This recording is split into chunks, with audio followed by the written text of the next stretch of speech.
Marte, o planeta vermelho, está em perigo. Alguma coisa está perturbando sua órbita. Marte está fora de controle e está sendo arrastado em direção ao Sol. O problema é que sua trajetória coloca o planeta vermelho em curso de colisão com a Terra.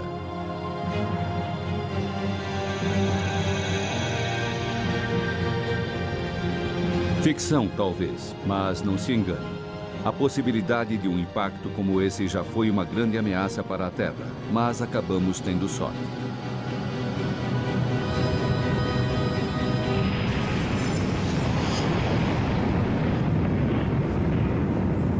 A Terra foi realmente atingida por algo mais ou menos do tamanho de Marte. Nós temos uma Lua como resultado desse impacto e isso foi ótimo porque a Terra seria um lugar muito diferente hoje. Nossa prototerra sem Lua esperando aquela afortunada colisão. Terra Marco I, o planeta que existia antes da colisão que formou a Lua, foi completamente destruído por este evento de impacto. E a Terra na qual vivemos hoje, Terra Marco II, é um planeta diferente do que teria sido se o impacto criador da Lua não tivesse ocorrido. É uma questão simples, mas apenas recentemente os cientistas começaram a refletir sobre o que aconteceria se não existisse a Lua.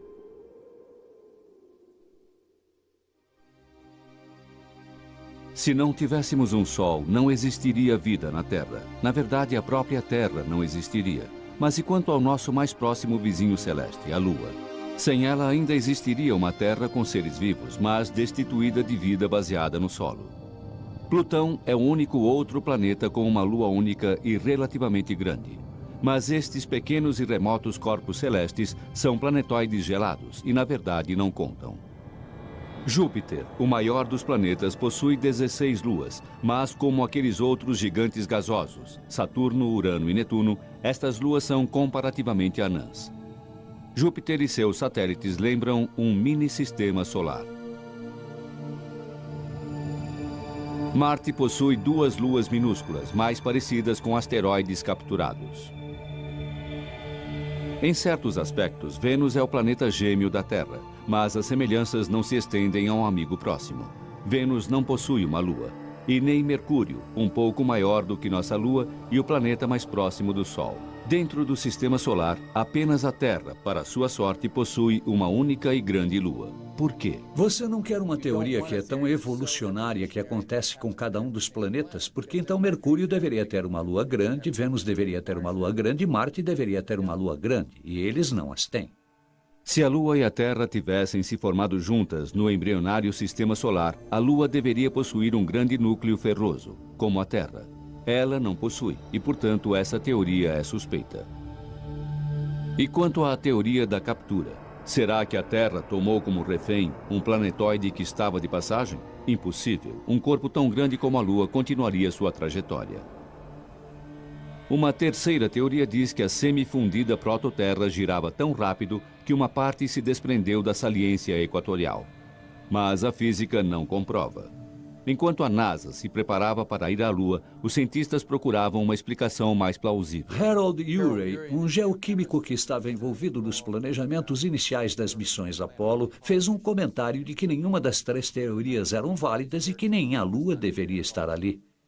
Mas a Lua continua em seu lugar. E desde 1969, 6 missões transportaram 12 astronautas até a superfície lunar.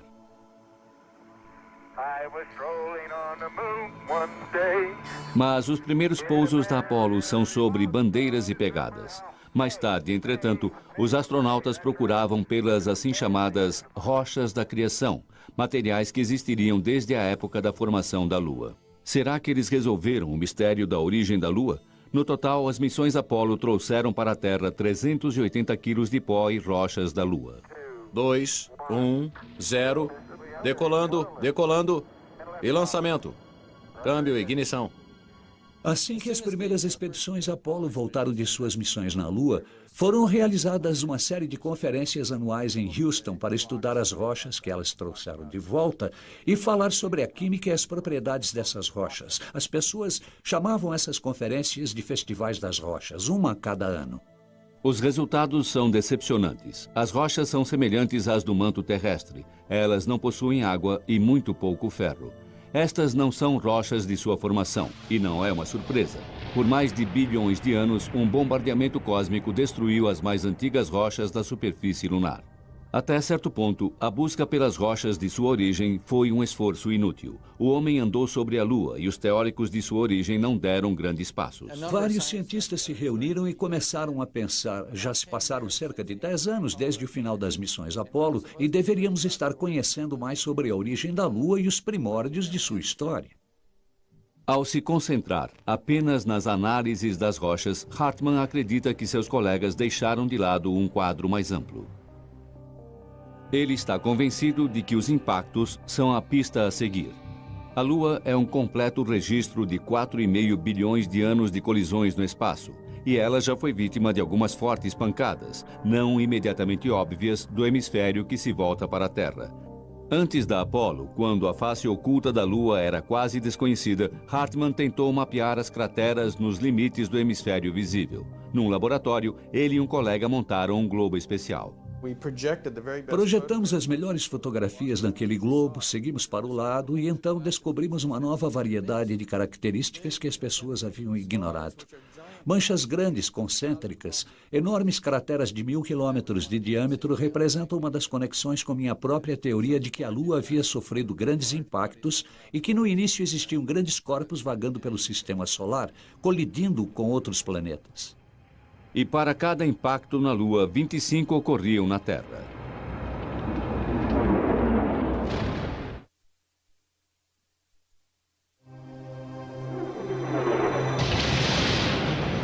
E em 1984, Hartmann estava convencido: o pequeno núcleo de ferro, as pedras completamente sem água, como as do manto da Terra, a Lua deve ter se formado a partir da mãe de todos os impactos.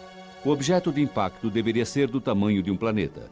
Mas os mundos podem colidir? Na Rússia, uma nova teoria da formação planetária sugere que é possível. Nosso jovem sistema solar é ainda uma grande confusão. De uma vasta nuvem fundamental, partículas se reúnem em grupos. Elas crescem até o tamanho de uma bola de basquete, se agregando e colidindo. Em pouco tempo, atingem o tamanho de montanhas. O processo leva cerca de 100 milhões de anos. Estamos no estágio final de colisão dos planetas. Um planetoide destrói o manto de Mercúrio. Destroços seguem na direção de Vênus. Mais além está a Terra, terceira rocha a partir do Sol. Mas em seguida, no espaço antes de Marte, um planeta extra, um intruso estranho chamado Orfeu. Sua órbita está muito próxima da Terra. Em seu caminho, desastre. É uma ideia muito interessante essa de que grandes colisões afetaram os planetas, porque nos permite explicar por que um planeta possui um tipo de sistema e outro possui sistema diferente. E ainda assim, se você olhar para trás longe o suficiente para observar os detalhes, os planetas são relativamente similares. Então você pega as semelhanças, mas também encontra essas peculiaridades. Vênus, por exemplo, gira ao contrário, resultado provavelmente de uma grande colisão. Marte possui uma inclinação semelhante à da Terra, uma pista talvez de um outro impacto. O gigante gasoso Urano gira de lado devido a uma colisão com um objeto do tamanho da Terra.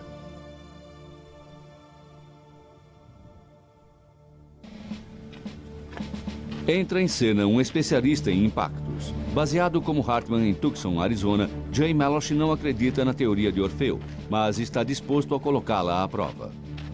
Como cientistas, estamos interessados em saber o que acontece quando dois planetas colidem, mas nunca seremos capazes de realizar experimentos com impactos reais de planetas. Então precisamos de outra forma de coletar informações sobre o que acontece durante uma colisão planetária. Melosh procura especialistas em impactos, os militares. O que fazemos, assim como os militares, quando enfrentam um problema para determinar os efeitos de explosões nucleares acima do solo, é utilizar um código de computador. No Novo México, uma conversa com um dos funcionários dá a Melosh acesso a um computador do Sandia National Laboratories. Este é um computador confidencial e, portanto, não pude nem mexer no teclado. Meu colega fez perguntas sobre os dados relacionados ao problema. E ele, por exemplo, me perguntou qual o diâmetro do alvo. E eu dei a ele o diâmetro da Terra. Algumas cabeças se levantaram na sala. O alvo é a Terra. Depois eles perguntaram qual o diâmetro do projeto e eu forneci metade do diâmetro da Terra. Algumas outras cabeças se ergueram ao nosso redor. E em seguida, a velocidade do impacto, 11 km por segundo. Finalmente, por causa do entusiasmo de todos na sala em relação a esta gigantesca colisão, esta simulação se transformou em prioridade e os resultados foram revelados. Podíamos ver a colisão de um planeta, ver esta enorme explosão de gases acontecendo, e foi esse tipo de simulação que permitiu descobrir novos fatores relacionados à compreensão do que acontece nesse tipo de desastre. Então, o que acontece quando dois mundos colidem? Já vimos filmes sobre colisões de planetas e coisas como Guerra nas Estrelas, onde planetas explodem instantaneamente. Não é assim que as coisas funcionam. Os planetas são tão grandes e os eventos ocorrem lentamente. Se você voltasse no tempo, 4,5 milhões de anos atrás, quando o planeta Orfeu colidiu com a Terra, você veria as coisas acontecendo como se fosse em câmera lenta. Orfeu se aproximaria, um corpo com cerca de metade do diâmetro da Terra, e lentamente colidiria com a Terra, penetraria nela e nuvens de vapor seriam expelidas, mas tudo num período de 20 minutos a meia hora.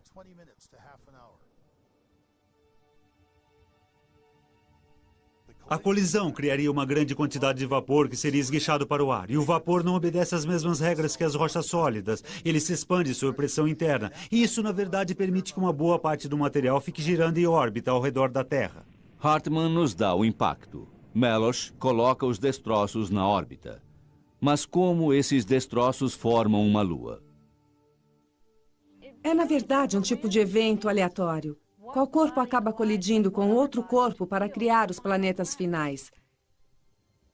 Uma dessas colisões aleatórias veio a acontecer no ângulo exato, com a velocidade certa, para formar nossa Lua.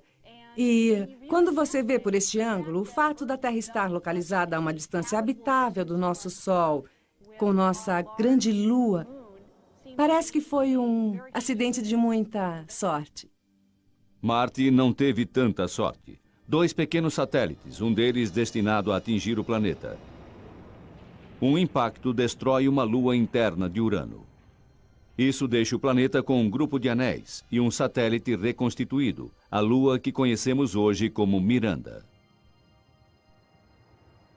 Saturno e seus anéis. Bilhões de partículas tão pequenas quanto grãos de areia e tão grandes quanto caminhões.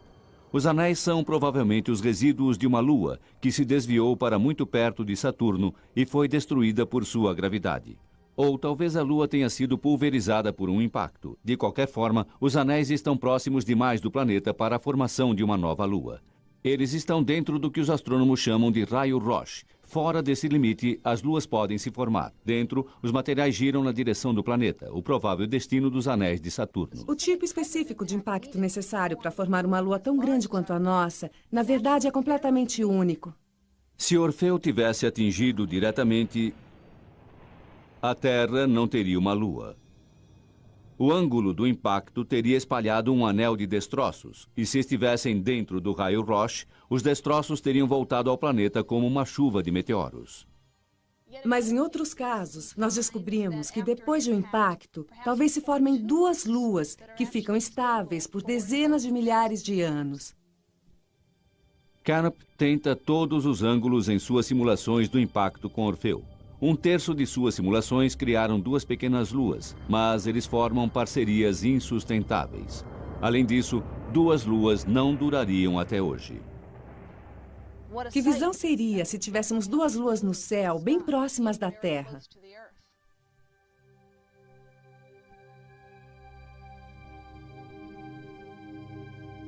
Com 2 luas, a lua menor e mais próxima ou cairia na Terra ou as luas acabariam por colidir. Mas para produzir nossa lua, Canopy escolhe uma abordagem mais indireta.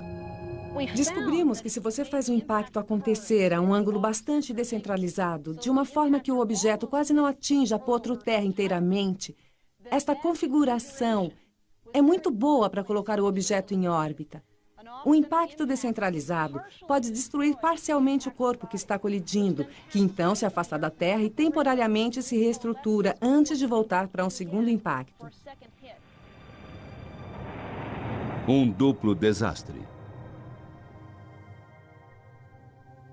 Todo o processo de impacto provavelmente levou cerca de 2 dias para ser completado. Teria sido um terrível final de semana para se estar na Terra.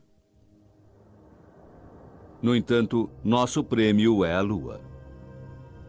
Ela se formou fora do raio Roche, 22.500 quilômetros da superfície da Terra Marco II. Acumulando matéria ejetada de um disco quente de fragmentos, nossa Lua rapidamente se juntou num período de 1 a 100 anos.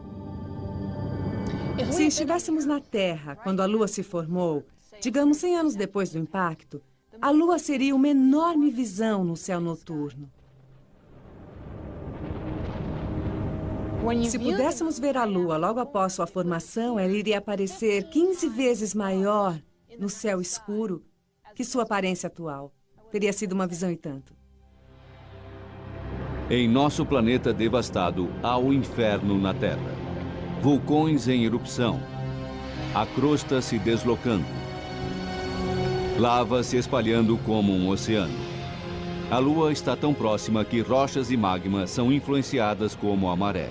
A força de atração lunar é 4.000 vezes maior do que a de hoje. A Terra estremece e explode. Nos oceanos, todas as ondas são como maremotos. Gradualmente, através de 4,5 bilhões de anos, a Terra esfria e se acalma. Inicialmente, vastas forças fazem com que a Lua seja rapidamente empurrada para longe. As rotações dos dois corpos ficam mais lentas. A duração dos nossos dias passa de 4 para 24 horas. A ação das marés continua a diminuir a velocidade de rotação da Terra e mantém a Lua afastada. Cientistas sabem disso através do exame das camadas de rochas, chamadas de cadenciômetros das marés. Elas mostram a frequência das marés pré-históricas. Marjorie Chan, da Universidade de Utah, procura por estes cadenciômetros em Big Cottonwood Canyon. Várias eras atrás, estas eram camadas de sedimento deixadas pelas marés no estuário de um rio. Algumas destas camadas de rocha possuem apenas a espessura de uma folha de papel. E é como se cada pedaço de papel representasse uma história, uma página retirada de um diário contando o que aconteceu há 1 bilhão de anos. As descobertas de Chan são concretas. Marés primitivas eram mais frequentes e os dias muito mais curtos. É incrível que esses cadenciômetros de marés possam nos dizer que o dia possui apenas 18 horas, porque podemos contar a partir do ritmo das marés. Podemos ver quantos ritmos existiam num dia, quantos dias existiam num mês, quantos meses existiam num ano, e usamos esses cálculos para mostrar como a Lua vem se afastando da Terra. De 22.500 quilômetros no início, a Lua está agora a 376.500 quilômetros da Terra.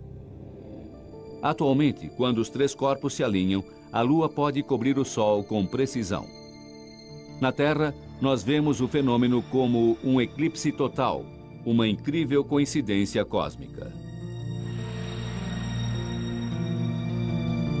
Estes eclipses são outras evidências de que a Lua está se afastando da Terra. Este é um eclipse total como vemos hoje, mas era assim que veríamos o eclipse quando a Lua estava mais próxima da Terra.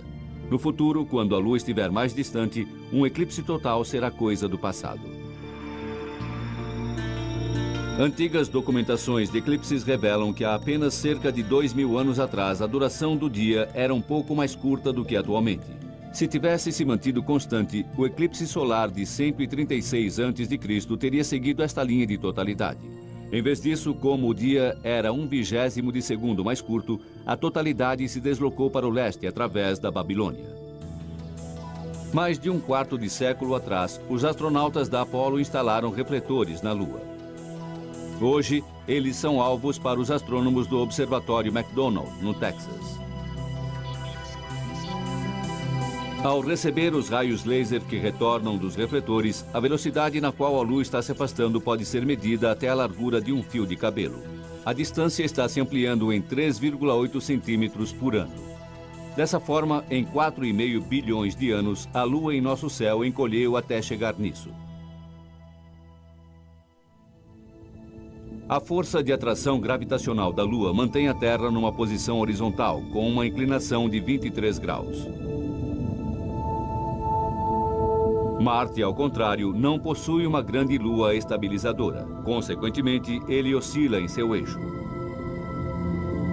Ao longo de milhões de anos, a inclinação pode variar de 0 a 90 graus, fazendo com que seu clima seja inconstante.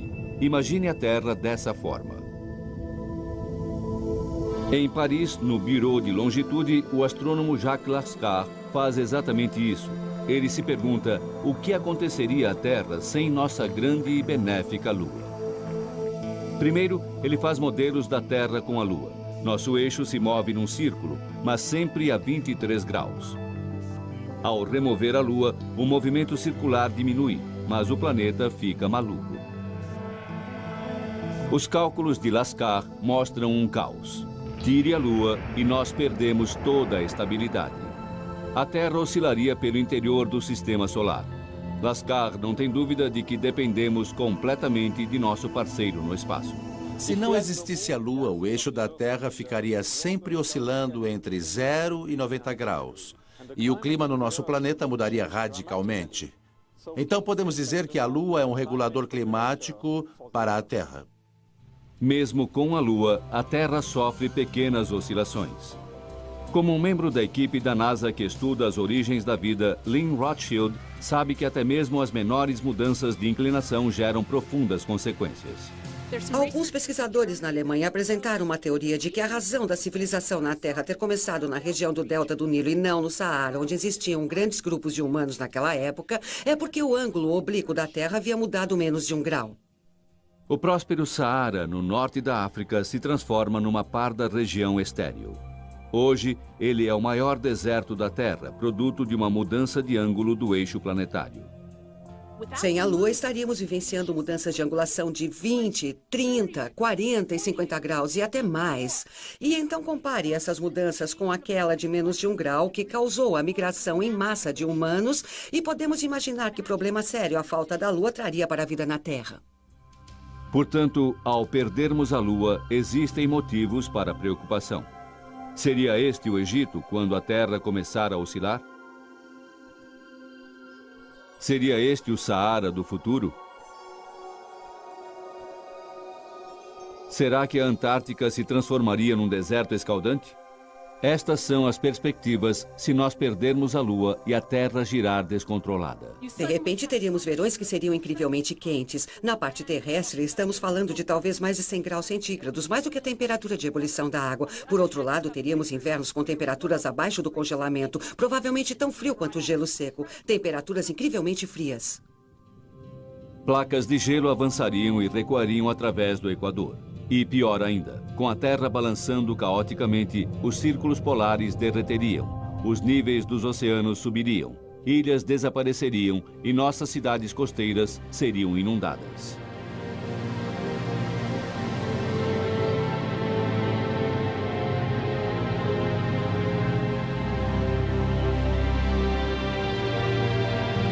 É fato concreto, a Lua está nos abandonando. E quanto mais distante, menor sua capacidade de estabilizar nosso planeta, e mais lenta será a rotação da Terra. Nossos dias ficarão cada vez mais longos. Uma forma de diminuir os efeitos do distanciamento da Lua é a construção de represas, não em rios, mas nos oceanos. É ficção científica, mas temos milhões de anos para desenvolver a tecnologia. Estamos perdendo a Lua por causa do atrito das marés. Reduzindo a vazante e a corrente de nossos oceanos através de represas, poderíamos diminuir o índice de recuo da Lua. Igualmente audaciosa é a ideia do falecido Alexander Abian, da Universidade de Iowa. Ele sugere sequestrar uma lua de Júpiter e estacioná-la na órbita da Terra. Esta lua, Europa, é grande o suficiente para o trabalho. Ela não substituiria nossa lua. Europa apenas ajudaria a manter nosso planeta alinhado, já que a influência de nossa Lua está diminuindo.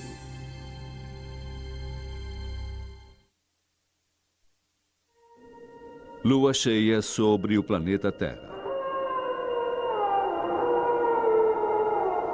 Ninguém sabe a razão, mas a lua cheia significa problemas iminentes para hospitais, prisões e as ruas de qualquer cidade. Alguma coisa acontece com as pessoas quando é época de lua cheia. Sempre se encontra algum problema. É como se alguma coisa no ar tomasse conta das pessoas, deixando-as excitadas, algumas vezes com resultados ruins.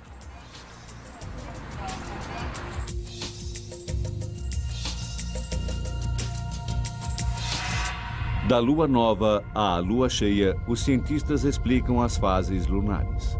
Como apenas metade da lua é iluminada pelo sol, nós vemos uma quantidade variável dessa metade. O que eles nem sempre explicam é o efeito dessas fases sobre a vida terrestre. Por que a prática de alguns tipos de yoga eram considerados perigosos durante a lua cheia? Um número maior de bebês nasce na lua cheia? Será que a órbita da Lua de 29 dias e meio terrestres, o mês lunar, influencia o ciclo menstrual? Para os homens primitivos, a lua cheia significava mais luz para suas caçadas. Existe uma teoria de que isso conectou o ciclo menstrual ao ciclo lunar. Enquanto o homem caçava, a mulher podia manter-se infértil. Mas nos dias negros da lua nova, quando os homens estavam em casa, a mulher deveria estar fértil para a sobrevivência de nossa espécie. Na natureza, uma vez por ano, as larvas palolos sobem até a superfície do oceano para o acasalamento, uma noite antes de uma lua nova. Presa fácil para os moradores destas ilhas dos mares do sul. Os corais crescem na Grande Barreira de Recifes. Isso acontece apenas na lua cheia em novembro, o sinal lunar para 1000 espécies se reproduzirem.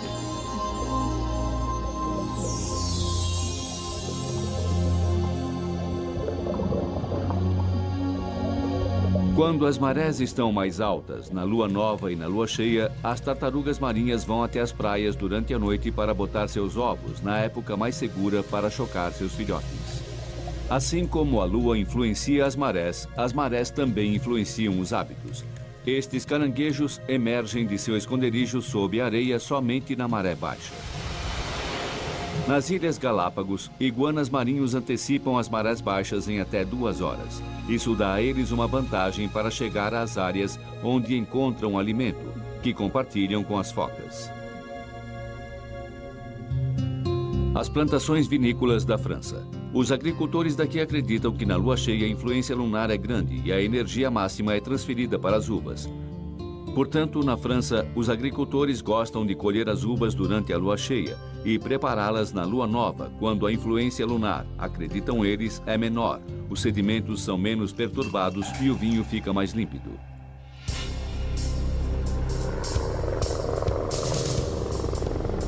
A vida na Terra é sem dúvida dominada pelos ritmos da Lua. A questão que está surgindo agora é se o impacto que formou a Lua pode ter acelerado a vida em si. Groenlândia, 1999, e uma incrível descoberta. Estamos voando para um acampamento nesta remota área do oeste da Groenlândia e podemos chegar aqui apenas de helicóptero. E do acampamento vamos andar até o local onde encontraremos o capítulo 1 da história da Terra. 3 bilhões e 800 milhões de anos atrás, esta área rochosa fazia parte do fundo do oceano. Um inuit nativo, Minik Rosen, é o primeiro a descobrir seu segredo. Esta é a mais antiga. Esta é a mais antiga rocha da Terra. Este é o material mais antigo que você pode pegar nas mãos. E se você quiser tocar algo mais antigo do que isso, vai ter que ir até a Lua para encontrá-lo. Mas a pedra lunar, apesar de antiga, não guarda pistas sobre a vida. Na Terra, a rocha da Groenlândia encontrada por Rosen traz novas informações, e esta é sua grande descoberta. Suas camadas possuem carbono, evidências de um plâncton complexo. Esse plâncton existiu há muito tempo, 200 milhões de anos antes da data previamente estimada para o início da vida, puxando esta data para mais perto do impacto formador da Lua. Foi realmente uma experiência incrível, porque seres vivos não deveriam existir naquela época, e se existissem, definitivamente não deveriam ser em formas de vida que teriam existido em alto mar. Previamente, acreditava-se que os seres vivos primitivos existiam apenas em ambientes extremos, alimentando-se dos gases de vulcões submersos. Este homem explica de forma brilhante as descobertas da Groenlândia. Como membro da National Academy, ele é consultor na área de ciências para o governo norte-americano. Norman Sleep acredita que o impacto do Orfeu, responsável pela formação da Lua, deu origem à vida. A Terra Marco I morreu na colisão com Orfeu. Essa é a Terra Marco II. Se estivéssemos na Terra Marco I, estaríamos agora sob 3 quilômetros de água. Não teríamos oxigênio para respirar. A teoria de Sleep é radical. Orfeu acabou com metade dos oceanos da Terra Marco I e criou uma nova atmosfera. Muito provavelmente, existia vida aquática em nosso protoplaneta. A Terra Marco I tinha bastante água e Orfeu podia ter vida também. Mas aquele impacto não fez nenhum refém. O impacto restaurou completamente a Terra para um novo começo. Qualquer forma de vida que existia tanto na Terra quanto no Orfeu teve seu fim na colisão. Mas ele acredita que Orfeu, na verdade, incitou a vida na Terra. Deve existir uma conexão direta entre a continuação da vida na Terra e o impacto que criou a Lua. Sleep acredita que, como a Terra Marco I, Orfeu possuía um núcleo de ferro. No computador, estes núcleos são azuis. O impacto foi tão violento que eles se fundiram. Quando Orfeu colidiu, grandes quantidades de ferro foram misturadas à Terra. O ferro reagiu com a água, produzindo o hidrogênio. Isso produziu uma atmosfera redutora, que é essencial para o desenvolvimento da vida. Passe eletricidade através dela, como relâmpagos, e os precursores da vida podem ser criados. Em 1952, um famoso experimento demonstrou exatamente isso. Hal Urey e Stanley Miller criaram aminoácidos simples num tubo de ensaio. Mas sua pesquisa perdeu a força quando seus colegas insistiram que a Terra antiga não possuía as condições certas, uma atmosfera chamada redutora. Mas agora sabemos que o impacto de Orfeu pode ter produzido essa atmosfera.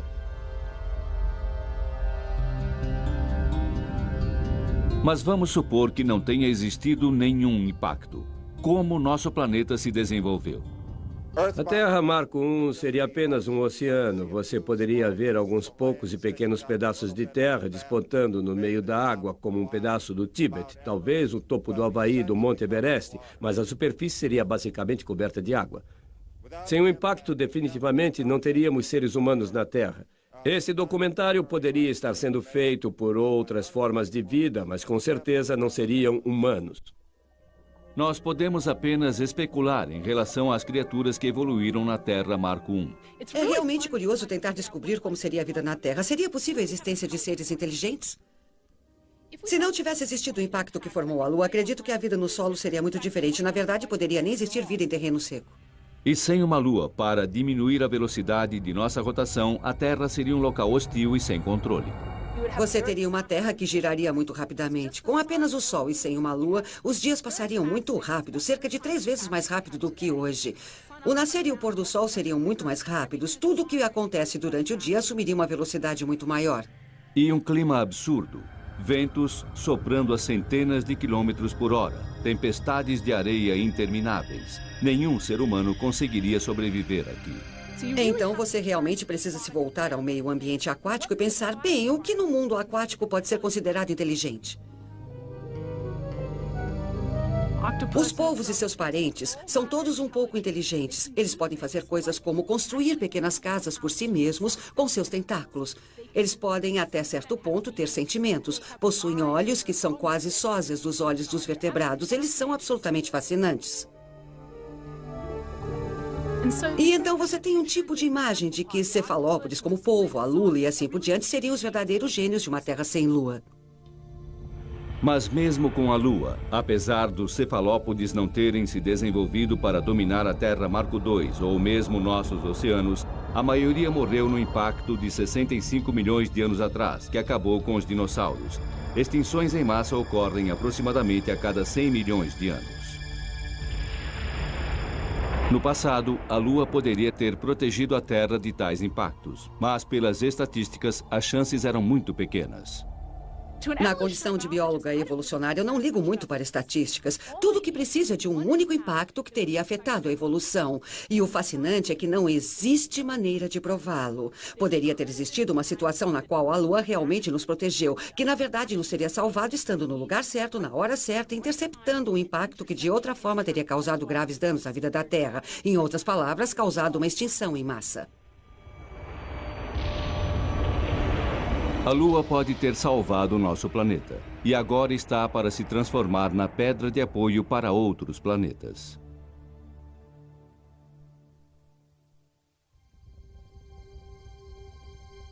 Como o acaso é um aspecto muito importante no desenvolvimento de um planeta, a Lua pode ser vista como um sinal de sorte. Se um pequeno grão de areia fosse deslocado só um pouco no início da história do crescimento planetário, mesmo que só pela espessura de um fio de cabelo, isso teria seus efeitos numa colisão 1 milhão de anos depois. Orfeu poderia não ter atingido a Terra. Isso poderia ter levado Orfeu até Vênus.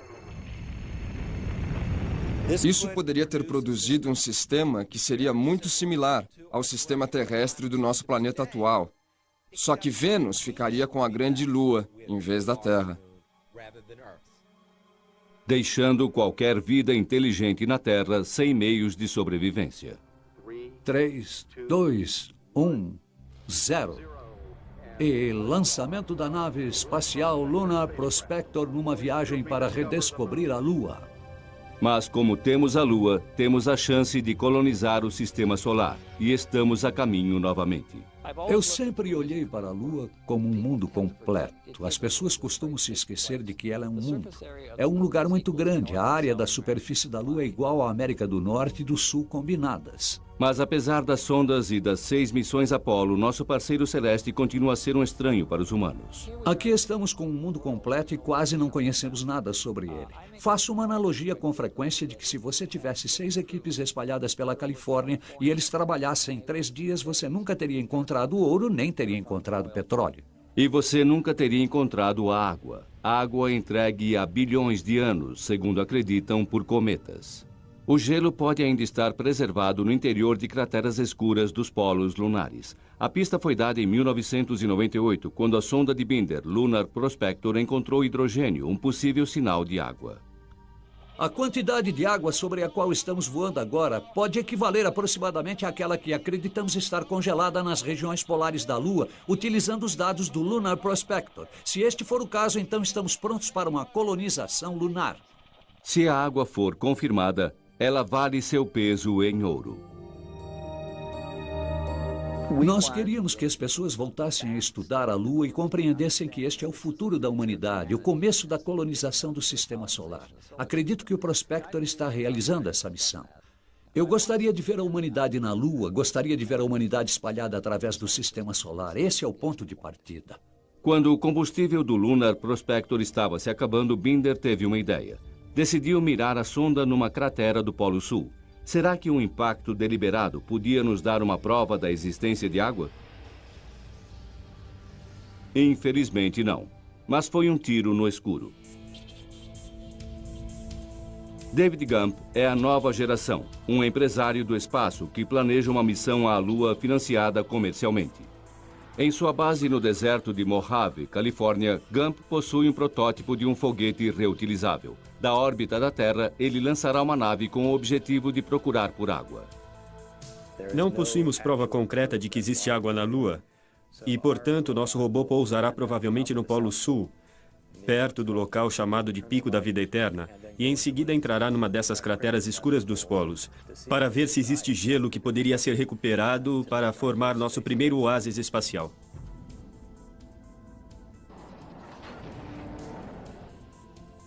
Se pudermos confirmar que existe água suficiente nos polos lunares, significaria que poderíamos reabastecer nossas espaçonaves lá, que missões até Marte e locais mais distantes do Sistema Solar finalmente seriam viáveis. Seria a primeira vez que poderíamos realmente viver fora da Terra enquanto exploramos o espaço. A visão de Gump depende da água lunar. Ela sustentaria a vida e a separação em hidrogênio e oxigênio líquidos poderia gerar o combustível do foguete. A Lua seria um porto espacial. Eu acho que a Lua é fundamental para a exploração do resto do Sistema Solar. O Sistema Solar é realmente um lugar enorme e ter um lugar para treinar e fazer testes com seres humanos perto de casa e pedir ajuda se tivermos algum problema é extremamente importante. Se você estiver a caminho de Marte e tiver algum problema, poderá ter apoio. Se existir água, o próximo passo serão as colônias lunares, mas não os módulos apresentados pela ficção científica. Seriam mais como as estruturas de tijolo dos desertos mexicanos e do sudoeste dos Estados Unidos. Os pioneiros da Lua vão criar suas acomodações com a Terra lunar. A NASA está tomando nota. A próxima vez que realizarmos uma viagem até a Lua, nossas roupas serão de alta tecnologia. Mas vamos depender de recursos naturais básicos para nossas residências.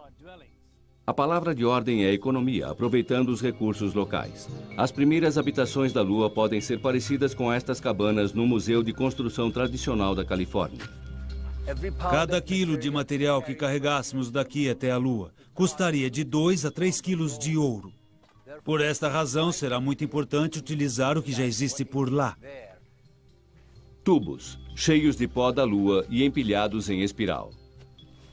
Parece irônico que estamos voltando ao passado da nossa história. E então vamos realmente voltar na história. Vamos pegar o melhor do que a civilização nos deu e transportá-lo para o futuro.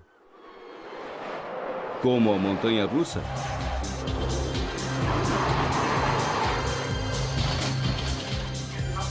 Aqui, o arquiteto espacial Tangavello encontra o cientista de foguetes Anthony Zupero. O tópico é o transporte e a forma mais barata de partir da Lua.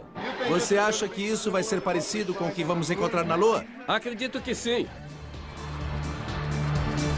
Isso seria capaz de nos lançar da Lua? Uma viagem magnética de levitação que nos colocaria no caminho para Marte. A NASA está financiando o projeto. Com um sexto da gravidade da Terra, seria 100 vezes mais barato lançar veículos espaciais a partir da Lua. Mas imagine passar 3 anos aqui dentro, a caminho de Júpiter. O espaço é horrível. Você precisa ter alguma gravidade ou seu sistema imunológico não funciona. Seus ossos ficam frágeis. Precisa da gravidade. A única forma de ter gravidade é ter esse grande, giratório aparelho onde você será atirado contra as paredes. E é isso que Zúpero planeja. Um gigantesco anel inflado com gelo da água da Lua. Gelo armazenado numa estação de abastecimento na órbita lunar. Você não vai construir sua nave espacial. Você vai enchê-la. Você tem um saco plástico do tamanho de um estádio de futebol que se parece com um enorme pneu. E você enche suas paredes com água e está pronta a sua nave espacial de gelo. O anel gira e dentro dele os viajantes possuem a gravidade.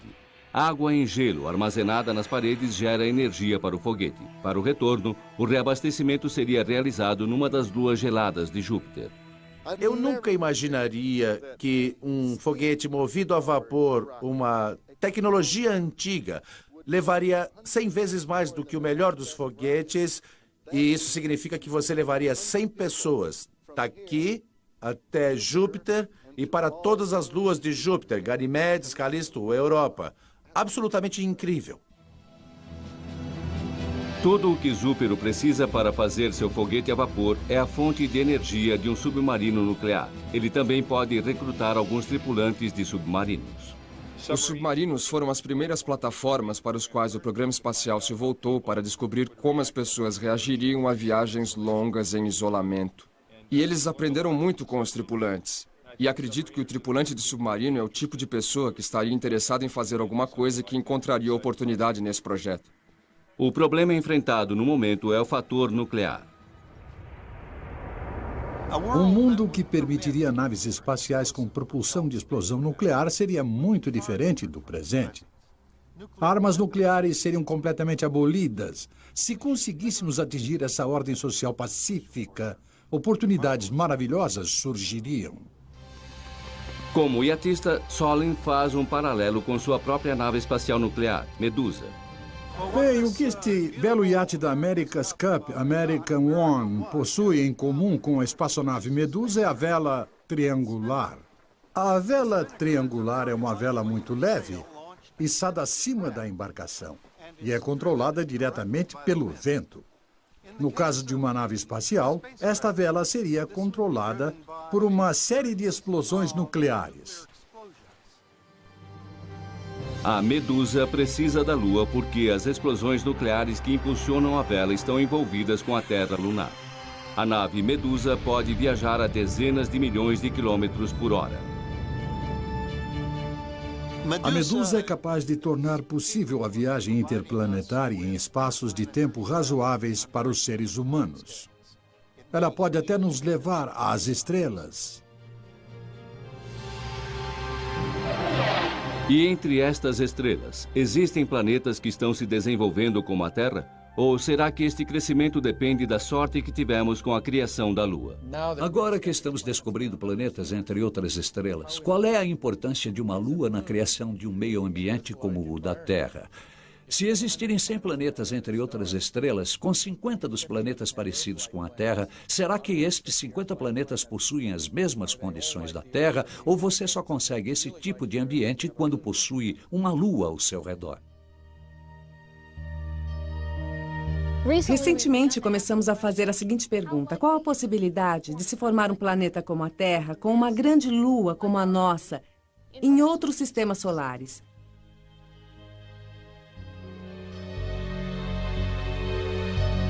Esta é uma questão crítica, porque a Lua parece ser um elemento de extrema importância para a vida e a estabilidade climática em nosso planeta. E para responder esta pergunta, qual a possibilidade de ter outras terras? Precisamos da resposta para outra pergunta: qual a possibilidade de ter outras luas? Até o momento, mais de 20 planetas foram identificados entre outras estrelas. Nenhum como a Terra. Um dia, talvez a bordo da nave Medusa, possamos encontrar um tranquilo planeta azul com uma única e grande lua.